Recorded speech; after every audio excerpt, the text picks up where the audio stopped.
Without a doubt, Oliver Clarke left an indelible mark on the organizations he led and the people with whom he worked. And here to help us reflect on the works and the life of this amazing man, Chairman of the RGR Gleaner Communications Group, Joseph Matalon, and Chief Executive Officer of the Jamaican National Group, Earl Jarrett. Gentlemen, good morning to you. Thank you for being here with us this morning.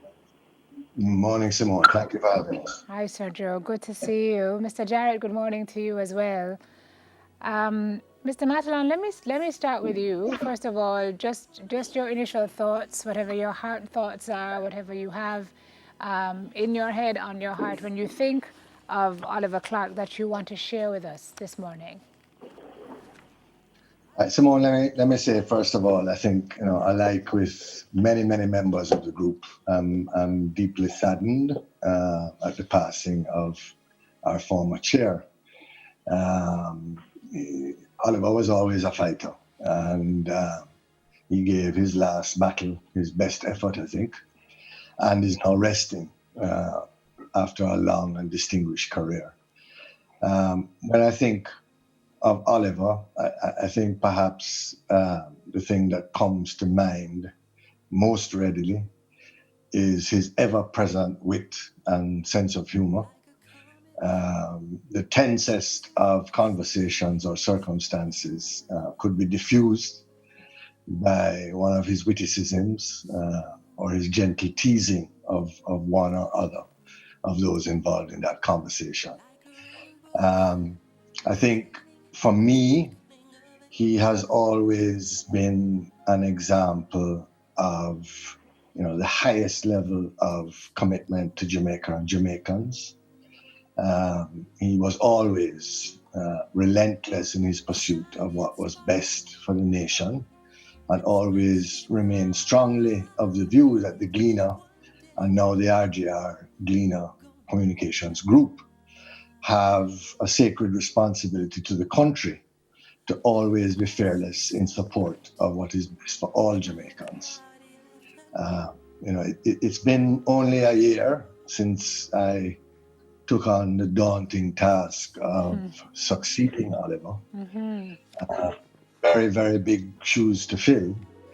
But alike with my fellow directors, the management and staff, I believe, of RGR Gleaner Group, it's our duty to keep the institution strong in his lasting memory and for the rich legacy that he has left for all of us. Absolutely. Inside. Inextricably linked with both companies and very pivotal in that merger in 2015. He was quoted as saying, "You cannot provide independent news unless you are viable."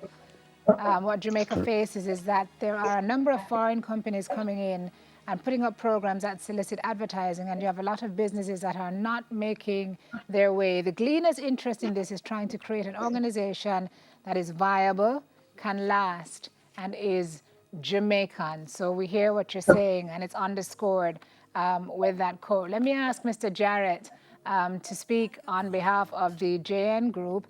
That's an organization that Sir Clarke worked with from as early as 1971 until he actually demitted chairmanship of both JN Bank and the JN Financial Group, remained chairman up to the time of his passing. Sir Jarrett, good morning to you. Your thoughts on the passing of this giant of industry? Mr. Jarrett, can you hear me? All right, let me go back to Mr. Matalon until we can clear what's going on. The role that Clarke played with the Gleaner Company, Mr. Matalon, how important do you think that was, not only to Jamaica but to the region? This group has a reputation that goes far outside of Jamaica. How much of that do you think was due to the legacy of this great man? I think Oliver was synonymous with the Gleaner. Back in the 70s, when the Gleaner found itself in financial difficulties, it was he who focused his mind and managed to raise a very, very well-supported debenture that effectively saved the Gleaner Company. He had a very firm view that we had a role in defending the democracy of the country. And as the press organ of record in the country, he took that role very, very seriously. He has always felt that we need to provide balanced views and information to the Jamaican public. That's our duty.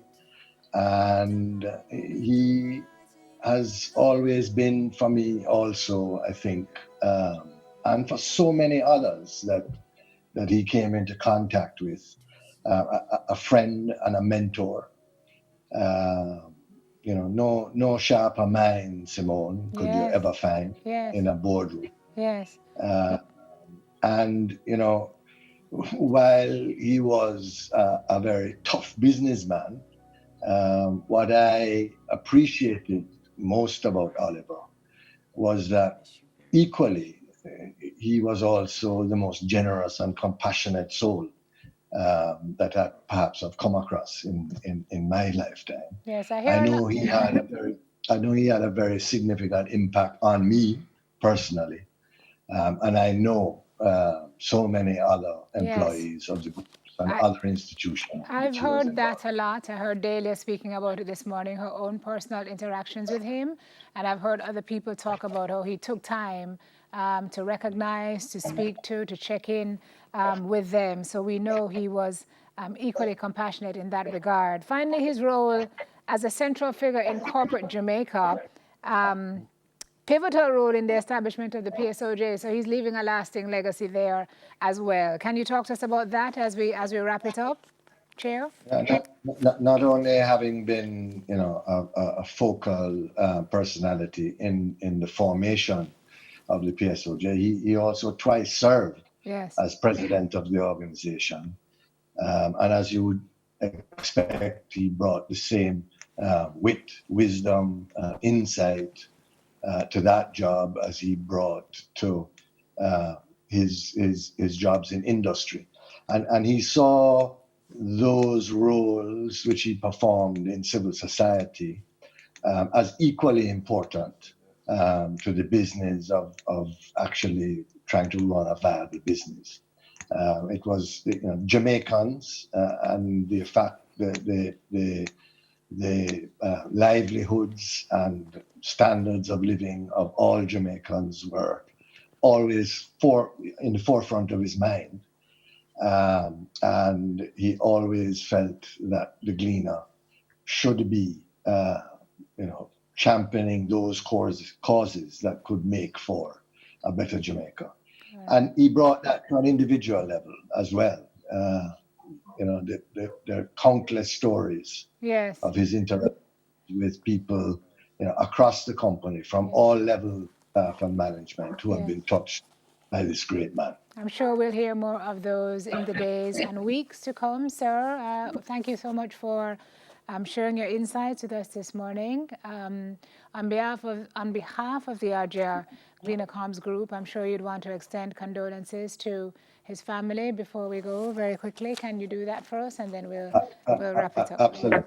And one other of Oliver's characteristics was that he was a family man. He was deeply committed and loved very much his wife, Monica, and his daughter, Alexandra.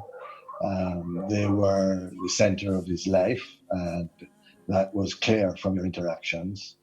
I know that this is a very difficult time for them, and my prayer for them is that the grief and loss that they now bear will over time fade and be replaced only by their fondest memories of this great man. Well said. Thank you, Chairman. Appreciate your insight and your thoughts and your time this morning. Chairman of the RJ Gleaner Communications Group, Joseph Matalan, with us. Not sure what happened with Mr. Jarrett, but we missed hearing from him this morning. We'll take a break on Smile Jamaica, and we'll have the news when we get back.